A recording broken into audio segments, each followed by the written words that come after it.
Okay, I'm gonna try to record, so I want you to follow along and tell me where you're getting stuck, since I have not heard back from you.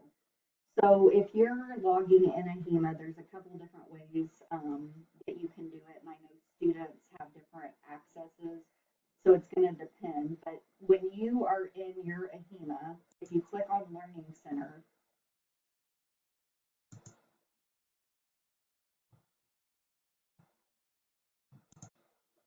you should see this, current classes,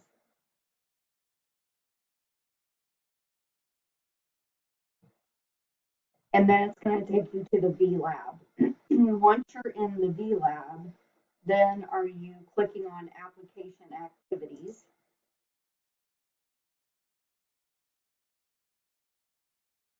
Then you're going to see several items over here in the left.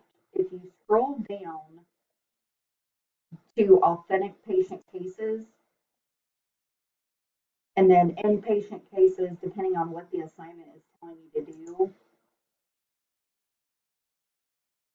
that's where you're going to see your case number. So I just need to know how far are you getting and which part can you not get to. The other thing is the coding clinics.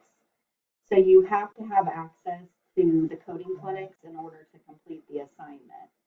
So when you are on this main page of table of contents, a couple different ways to view the coding clinics. I'm going to open up 3M coding reimbursement.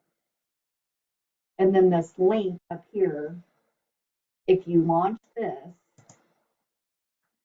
it should then ask for a username and password. The username and password is going to be BSC001 and then the AHEMA 77 pound sign. And then OK.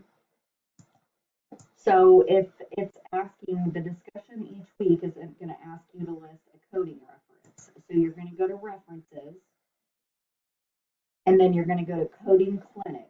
That's what it's asking you to do. So you need to pick on coding clinic.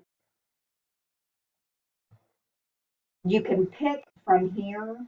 You can basically pick any of the clinics from here. Or if you want to search to see if there's a particular clinic on a discussion, like I know you had malaria, doesn't look like there's a coding clinic on that one. So let's search for one I know there's a coding clinic on. So all of these items down here are coding clinics. So you can click on any of these coding clinics, and what the discussions are asking you to do is basically reference this coding clinic and then talk about how you feel about it and how this is going to be useful going forward. So based off of this video, I just need to know where you're getting stuck at so that I can try to figure out where we need to go from here.